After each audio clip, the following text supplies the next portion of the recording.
Hello, beautiful people, and welcome back to my channel. It is your girl. It is June. My bad. My sister was calling. I was literally like just on the phone with her.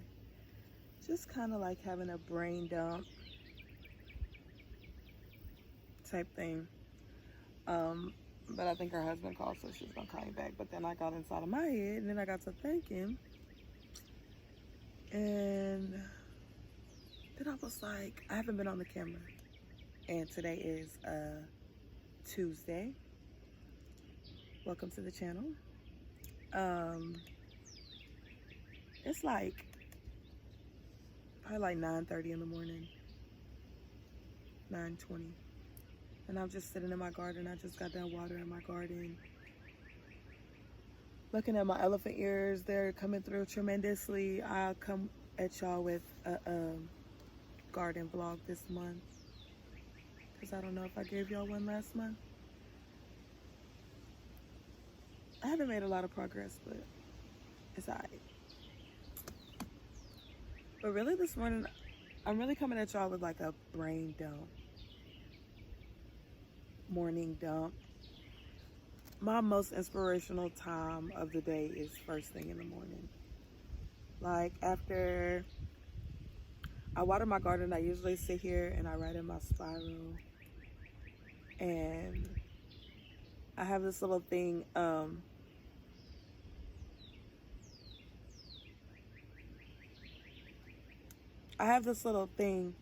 where I write down whatever is bothering me. Whatever bothered me through the night, whatever bothered me yesterday, I write it down. And for the longest, I would tear the page out and I would set it on fire and let it go into the universe. So that I'm not coming back and reading it and reopening old scars, old wounds. Because, y'all give me a second, I'm vlogging. Can I get a juice? Yeah. Where did I stop at?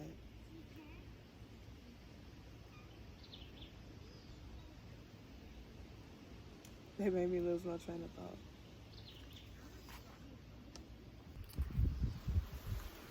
Okay, I remember.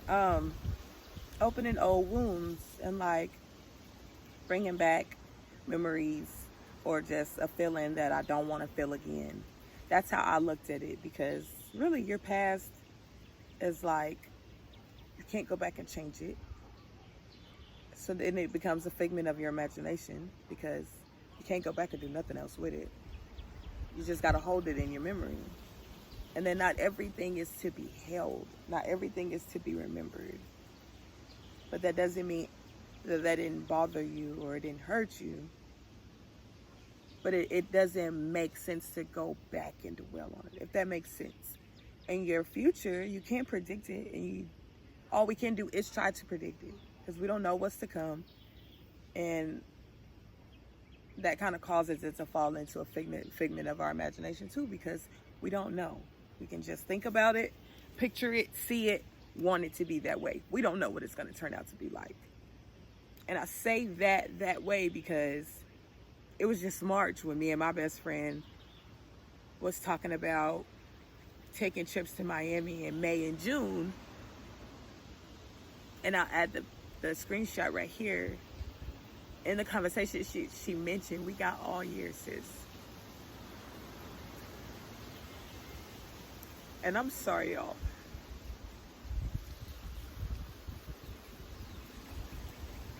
I can't say Jasmine's name without crying yet. So y'all just have to overlook that. But right there, we were predicting the future. We thought we had so much time. We thought we had all the time in the world. Here we are in May and June, and my friend is gone.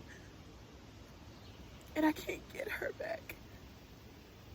So when I say all memories aren't to be held on to, her memories, I hold them tight. I hold them dear. Because she is now a figment of my imagination.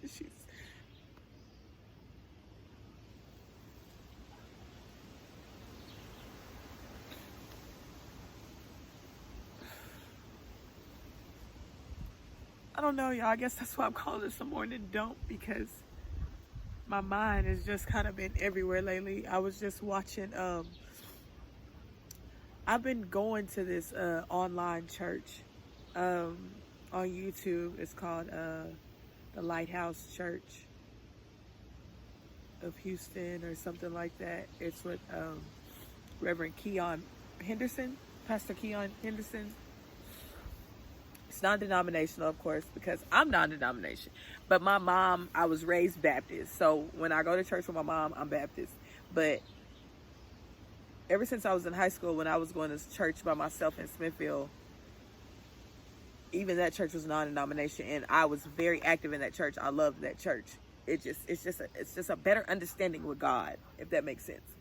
But in the sermon, Pastor Keon was just talking about how spirits move and how spirits are and how we are spiritual beings.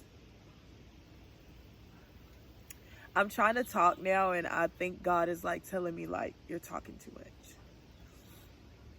Like, what some of the things that I'm trying to tell y'all that I think about and that I see, like, I don't think they're supposed to be shared yet. I don't think they're supposed to be talked about yet, because my mind is just like, like, I can't even get it all out at once right now. Like, I guess I just need to slow down. Really. That's all it boils down to.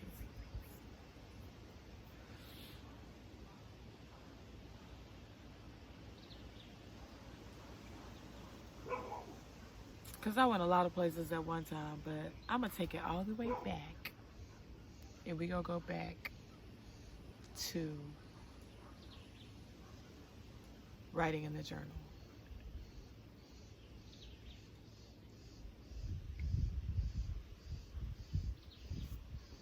Let's go. I lost it. They gonna name a person. If you ask somebody right now where their pain comes from, they gonna say that heifer over there. My boss, my husband, my wife, my child, my this, my that. And the reason why the problem doesn't leave is because we keep wrestling with flesh and blood. But we won't come up against the spirit that has invaded the flesh, because we as a Western society are afraid of ghosts. No wonder Ghostbusters did so good, because it fits within the psychological construct of most of us. We don't want to deal with demons. We don't want to deal with ghosts. And yet in every other nation, dealing with spirits is a part of the job. If you go to Africa right now, there is an acute awareness of the work of the spirit. I say this with all due respect. Haiti is one of the poorest countries in the world. In fact, they say it is the poorest country in the Western Hemisphere. Have you ever wondered how in the world can Haiti share an island with the Dominican Republic? And you can go to the DR and turn up and go 70 miles in one direction and see a place where people are still dying from E. coli. Well, I'll tell you why. Because in the 1700s, when the African slaves came to the island of Haiti, and they introduced an idea called voodoo. And if you go to Haiti, voodoo is actually recognized as a religion. And there was a man named Papa Doc. Are y'all listening to me? Who actually had a seance about John F. Kennedy and had a doll of him and stuck pins in the back of his head. Are you listening to me? 44 to be exact. Isn't it amazing that he got shot in the back of the head at the age of 44? And so we look at Haiti and we ask, why is it one of the poorest countries in the world? It is not because it is full of ignorant black people. They are as smart and as intelligent as you are, but there is a spirit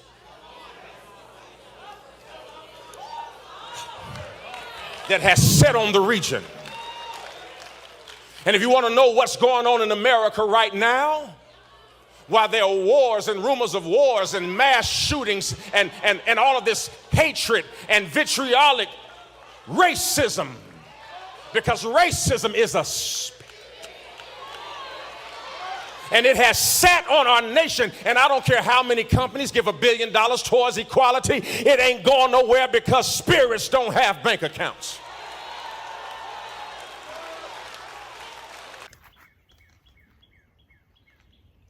That. I just had to go ahead and put the sermon in there so that y'all could see exactly what I was trying to say and grasp it, because the way that I was trying to portray it, I couldn't exactly put it in words. I'm not really a preacher. But that's the thing. I feel all these emotions, but I can never put them into words. And that's where I fall short, I feel. I talked to my daddy about these things because he's a pastor. My mom has healing hands. My mom can have a dream. My mom can feel something. My mom knows when things ain't right. And I promise you, she calls on time every time. Like, even when she don't even know something's going on, she'll call. You can try to play it off. You can try to play it cool, but she knows you. So then she kind of like, well, what's wrong? What's going on? Talk to me, type stuff. But my daddy can see it, can feel it. He knows he ain't getting too much by him. So initially when I started tuning into myself spiritually, and I don't know if it's because I'm just at home, back at work, back at home, and then vlogging. That's my life. So I talk to y'all, I talk to God. I got Ricky and my kids here at home, and then I got the same humble two little ladies that I work with every night on my rotation at work. So it's like my whole surrounding is just pure at the moment. So I'm tuning into myself and I'm learning myself. And then I see this sermon and I'm following it. I'm sticking with it. I'm understanding what he's saying. I'm getting it. But now here it is Tuesday and my week is playing out. And now I'm living all this that he's speaking on. You know what I'm saying? I'm coming home the other day and my neighbors stopped me there walking. And mind y'all, I live in Rosanke. If you're not from Bastrop, you probably don't know about Rosanke, but you're not gonna see too many out here. It's a lot of farmers, it's a lot of rich, entitled motherfuckers out here. Their grandpas and great-grandpas and grandpas probably owned my grandparents. You know what I'm saying? Like, that's where I'm speaking. And you can't, living in Texas, like living outside of Texas, you probably like, I ain't going to Texas. Them motherfuckers is racist. I don't fuck with them, blah, blah. But honestly, the whole United States is racist. And I don't give a fuck. Like, I'm just putting it out there. But like in Texas, like you just kind of got to understand, like he said, it's a religion. Racism is raised up in their kids. Like they instill that shit in them as children. So when they grow up and they have that mentality that they were raised upon, it kind of makes it like they don't know no better. They don't know no different. They don't know. They don't know. And I'm not making excuses for racism on no levels. But when he broke that down, that's just what the fuck it is. Every racist got one nigga that they like. Out here, we just happen to be that one. Like, and I'm gonna give y'all an example. It's a schoolhouse up there. My daddy went to that school. All of his sisters went to that school. It really looks like a little house. It's a schoolhouse. Now it's owned by a white woman. And I have a cousin that's making a documentary because we've had this land since the 1800s and he wanted to do a few shoots over there. And he asked her, she said, absolutely not.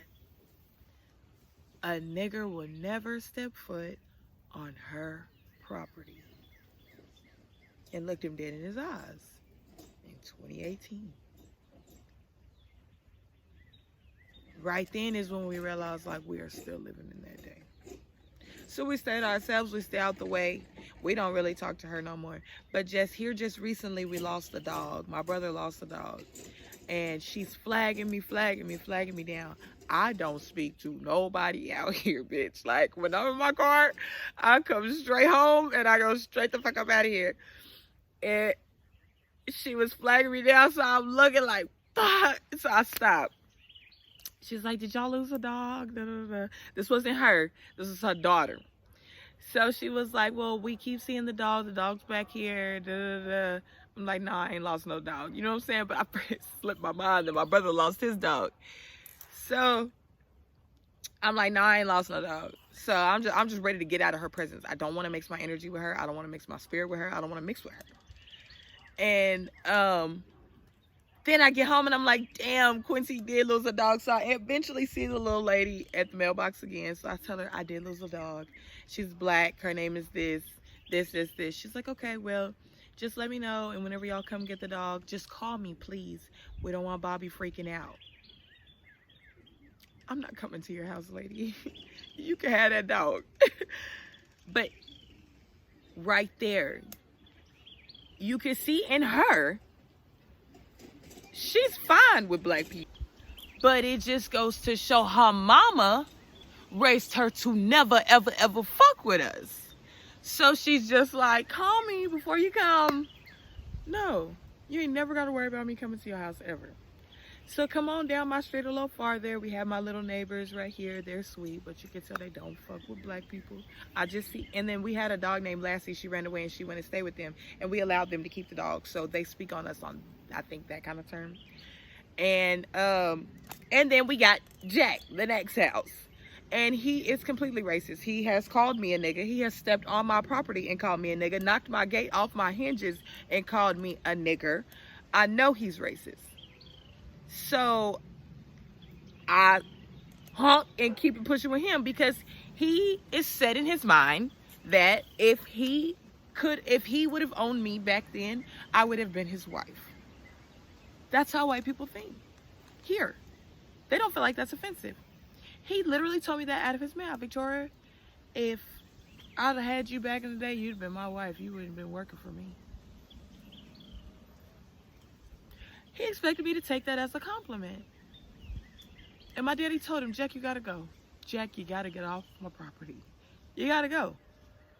Like, they just don't get it. So then I see this sermon, and I'm in tune with it because I live around racists, so I know what America is going through. I know the type of spirit that's sitting on us. I know what he's saying. I'm on the nail, but it's not, you know what I'm saying? But it's not really resonating with me because I live in America. So whatever spirit is on them, it's on me. You know what I'm saying? So but now, here we are, like Tuesday, and I'm still thinking about that sermon on Sunday. My neighbor stops me and she's like, hey, Victoria, how you been? Da, da, da. I'm good. How are you? That's good. I just recently lost my Boston Terrier, because we got four-wheelers and he was scared and he ran away. So I was like, so if y'all see him, y'all let me know. She was like, oh, your little black and white one? So you know they pay attention to you. Yes, that one. Okay, well, if we see it, we'll tell you. We promise. Hey, and by the way, we have snakes out here really bad. Please be careful with your babies. This is what she's telling me. I've killed a snake on my property. I think she said like 3 of them. And Jack keeps killing water moxicans on his. Y'all listen to my sermon. Y'all listen to my testimony. Just be careful with your babies. Yes, ma'am. Know what I'm saying? Because that's real. Going down my driveway, I get out the car because it's like maybe 6:45 in the morning. So it's time for me to come water my garden. I turn on my little music. I'm vibing in my garden. My plants are growing. Oh, look at my chicken. I got deer standing over in the corner looking at me. I got red birds over chirping in the trees. And y'all, spiritually, like since I've been tuning into myself and I've been, listen, it's just beautiful. Like, I attract so many animals when I'm sitting outside. Like, my dogs wake up, my horses come around, my cows moo. Like, I'm tuning in. Like, I feel like my spirit is in tune with animals. And when I think about my best friend, Jasmine, a butterfly always appears. I don't know where it comes from. I don't know what it means, but my friend was crazy about butterflies, and I used to always call her a little butterfly. You are such a little butterfly. And y'all, they show up and they come around, and I'm sitting in my garden and I'm thinking to myself, that's so crazy. I got the most land out here. We have the biggest property out here. And we're at the back. I live in the creek. Y'all live in the creek. I'm just going to put it to you like that. I live in the creek. The creek, you have to go through the creek to get to my house. If it storms out here, I am stranded. Y'all know that, though. I'm stranded in my house. So why are the water Mexicans over there? I got rabbits and fucking dewberries growing and plum orchards blooming, and my grapes are flourishing in the trees, and that's the spirit. That's the spirit that my grandparents, because you know, give me a second. I'm getting, thank you, Jesus. I'm getting excited, but I want y'all to understand what I'm saying.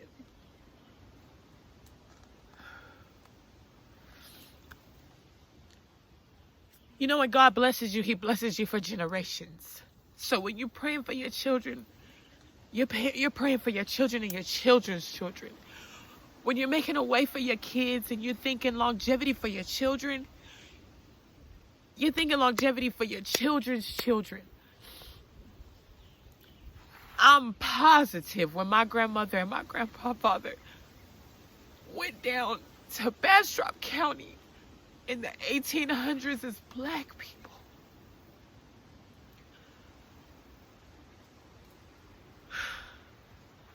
as black people with 400 acres of land, I can only imagine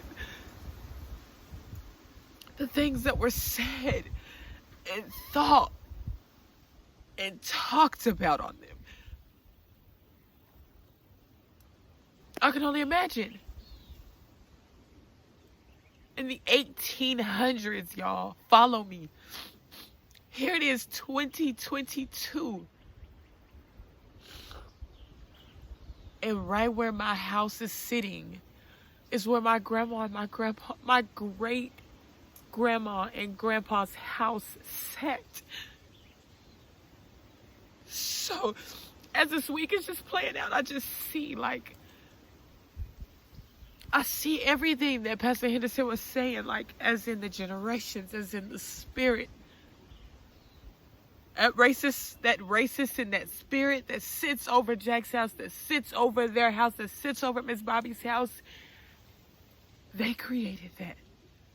So they have to deal with everything that comes with it. My Papa Joe and my Grandma Callie, they were blessed. They grew their own food. They grew their own things. They made everything from scratch, and they made enough. And they shared with the community. And if they had it, you had it. And if they did it, we did it.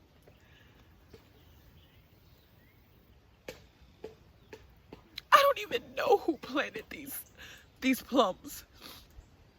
And they come every year. They're so beautiful. They're so sweet. I'm going to have to make a whole vlog on just my plums. I don't know where all these beautiful grapes come from, but they make the best wine. I've been making wine for 3 summers straight. I'm going to have to show you. It's real, y'all. At first, I was thinking, like, am I going crazy? Am I tripping? Am I just sitting out here in this country and then my mind's just getting... No. God has pulled me away from everybody And he has said, you're going to learn my voice. You're going to get in touch with me. I know you want me just as bad as I love you. And I'm going to take everybody else away from you. So when you hear my voice and you hear me speak from now on, you know who's talking to you. I've slowed down on smoking a lot. I'm just doing a lot of shit different and naturally. It's coming to me naturally, y'all. Like, I'm not forcing myself to do this. I am just naturally living, y'all.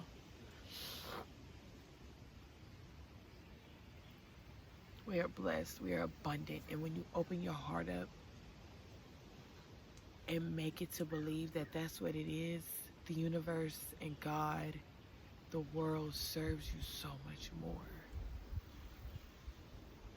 We're spiritual beings. We are spiritual beings. So we're made to carry spirits. That's what we're made for. But what we don't realize is we go to church, we get better, we feel better, we release all the heaviness, we get those demons out of us, but then we come home and we go right back into routine. So if I went to church to get depression off of me, if I went to church to get depression lifted off of me, and I felt it leave my body, I felt it be better. Spirits stay in the region. They stay around, they hang around, but what they do is they go get 7 more of their friends, and so when they come back, they're 8 now, and not just 1. Because now it's him and 7 others. So when you left church, instead of you going out to eat and going to be with friends or spending time with family or cooking, doing something with your babies, you just came right back in the house and got in the bed. That spirit is still in the region. So guess what? He's back. This time he brought doubt. He brought procrastination. He brought insecure. He brought misunderstanding. He brought overthinking. He brought do you get what? Are you following me? He brought all these other spirits. So now your whole week is off. You don't know why you can't get to them dishes in the kitchen. You don't know why you ain't edited that vlog no more. You don't know why you are still in the freaking bed, because he's back. He brought procrastination with you. He brought insecure with you. So now you're scared of whatever somebody's going to think that you post, that now everybody you care about, everybody's opinion. He did that. And that's what I'm learning about myself. That's what I'm fighting within myself. So I'm just trying to become in tune with myself. I'm going to end this story dump here because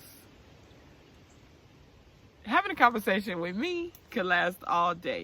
But I just thought, I would go ahead and record a morning dump. Because this goes on paper. I write all this down. Everything I be thinking. Y'all, I've went through about 7 spirals in a month. Because I just write.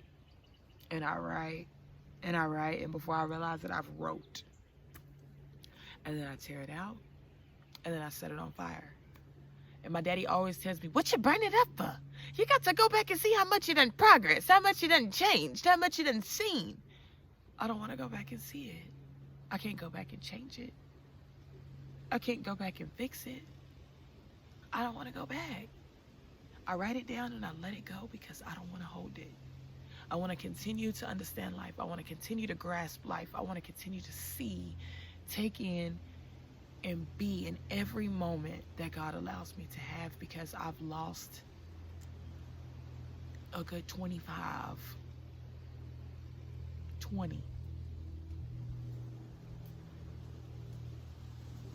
trying to hold on to things that I cannot change.